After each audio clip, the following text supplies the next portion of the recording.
Welcome back, breeders. Sorry for the delay in videos. It took us a while to find the perfect protein skimmer, but we ended up going with the Bubble Magus C3.5. The reason why we went with this protein skimmer is because it's got a small footprint, it can handle the bio load, and it's easy to set up. Also, my friend was able to do me a favor and cut the acrylic for me for the dividers. So he works with the CNC router and the laser, and basically I just send him the measurements of what I want, and then the laser is gonna cut it, and I ended up picking it up today. So hopefully we can get everything glued under, put it under the stand, and then go from there. So let's get started.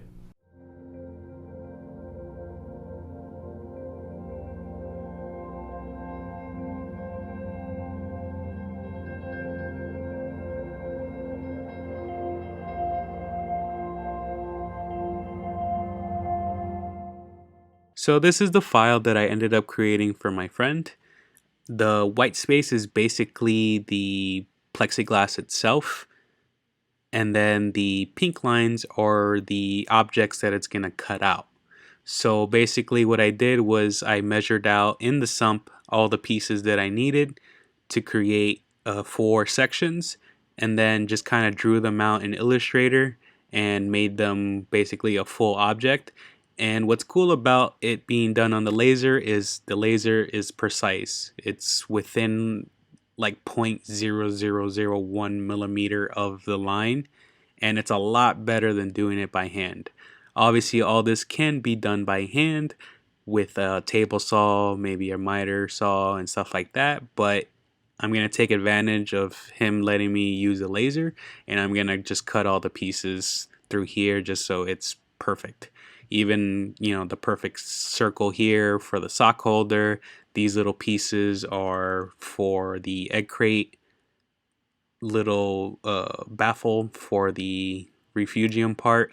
And, again, so this is all done digitally. I send them the file.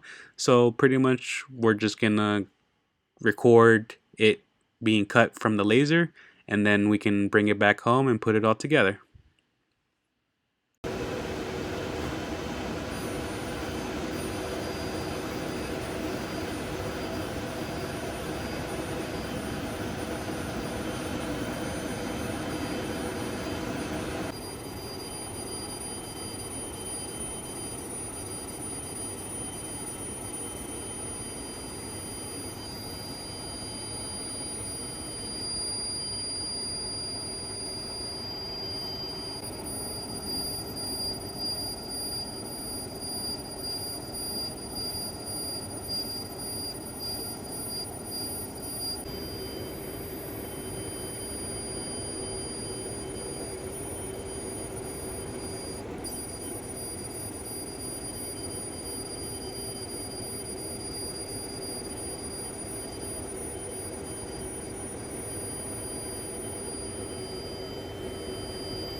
So here's our acrylic. As you can see, it's exactly how I designed it. It's got the little flukes just to let the water go into the next chamber. Once I remove this brown paper, you can basically, it'll be see-through. We also put the rounded corners. It's just easier when you're gluing things for it to have a rounded corner in the bottom. That way the silicone isn't hitting a sharp 90-degree angle. And then we also cut our little circle. This is our 4-inch circle, and what it's going to do is hold the sock holder, and when the drain goes through it, it'll just kind of be there as support. So let's glue everything together and then we can get our sump started.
So we got our sump pretty much ready to go.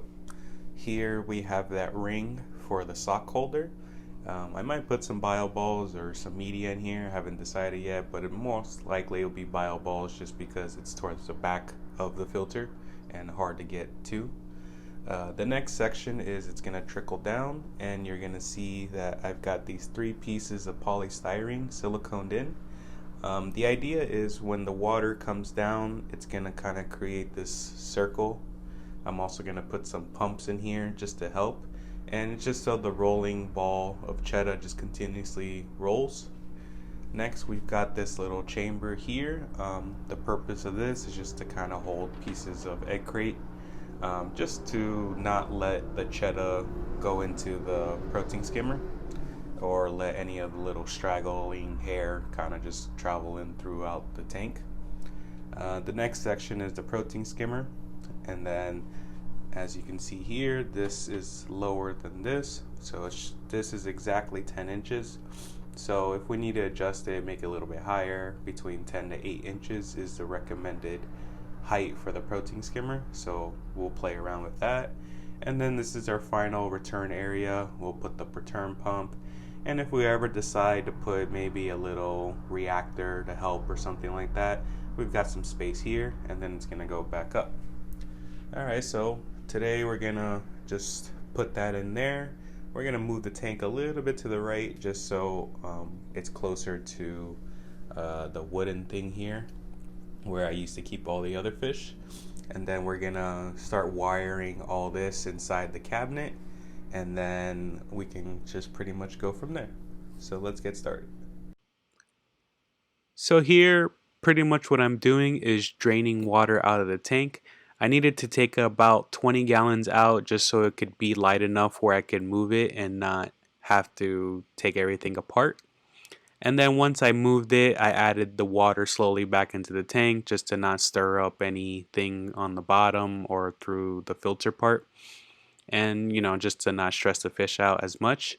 And then after I fitted the sump into the bottom, adjusted it to what I needed, and then started adding all my equipment, such as the pump for the cheddar morpha, the protein skimmer, the main pump, any tubing, PVC pipes, the lighting, and I pretty much started putting all that together, and as well as feeding all the cords and trying to put everything kind of zip tied and neatly together. And then from there, just, making adjustments as I needed to and putting everything together.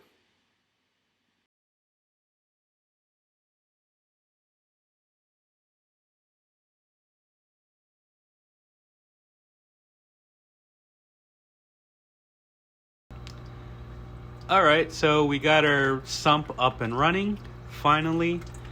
Just kind of do a little review of everything while I still make its final adjustments.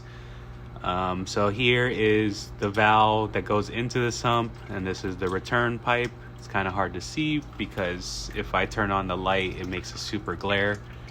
But the left side is any connection that can stay on, whether it's feeding time or water change or it's hatch night. Basically any pump or that won't affect the water movement inside of the tank and create them like too hard to swim into the trap or anything like that. And then we made the right side the same thing, but basically this controls the main pump, power heads, pumps inside the Biocube, anything that creates movement that would kill ultimately any fry. So basically the night of hatch, flip the switch, boom, everything still stays on this side, and this side just turns off. And once I've caught all the fries, just turn it back on and everything goes back to normal. So now that we can do that, I can turn on the light so you can kind of get a better idea. We cut the shelf. Again, I already knew it was going to be higher than the actual protein skimmer, but I still wanted the shelf just to kind of help with evaporation against any of the plugs. And then the bottom part, again, that's where the water comes in. I haven't added the sock or any media yet. I just wanted to get everything up and running and make adjustments as I needed to. So the water flows into this section. This has a little pump creating that rolling ball effect for the cheddar. We got this light from Home Depot. It's like a work light, but it's actually waterproof. So it kind of worked out better, and it's small. So I just pretty much screwed it into the stand. The next chamber, again, this is just to help catch any cheddar straggling like you kind of see on the pump, just from preventing it from going into the other chambers. This is our protein skimmer. As you can see, I already had to add some egg crate to make it taller. I'm still making adjustments. As you can see, it's still overflowing, so I'll just keep fine-tuning it until I get it just right. And then it's kind of hard to see, but the back is where the pump is, and then the pump obviously goes back into the back of the Biocube. So again, right now I'm getting a lot of micro bubbles because the protein skimmer is going all crazy because I need to tune it, and I haven't added the sponge yet on the back because I'm just cleaning it before I put it in there.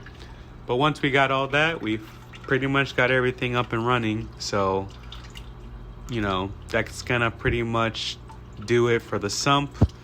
And then now we just keep preparing for hatch night or fries, so I'll continually feed and all that stuff, and then we can pretty much start going from there. Alright, so that's going to conclude it for today's video. As you can see, we've got our sump running. It's been running for about 2 days now. No leaks, no issues, except for me having to add more egg crate to the protein skimmer just to adjust the height. It was overflowing the cup in the middle of the night a bunch, so I had to add more egg crate to compensate, but now it's just dialing it in until we're in that perfect height with the bubbles in the neck of the protein skimmer. And that's really no big issue, and everything's been running perfect. I even tested the right side to make sure that I could shut it off without an issue, start it back, and do everything like that. So now we just gotta wait for these guys to start breeding, and then we can kind of touch on eggs, tile, catching them, hatch night, and all that stuff. But in the meantime, while we're waiting for them, we will touch on stuff like rotifers, phytoplankton, RG complete, omega, salt, and all that stuff in between while we wait for the clowns to finally start laying eggs. And then pretty much, as always, if there's any questions, comments, concerns, you can always leave a comment. Let me know on any topic that you want me to cover, and I'll try my best to cover it. I always answer all the questions anyways in the comment sections, so don't hesitate to ask me any questions.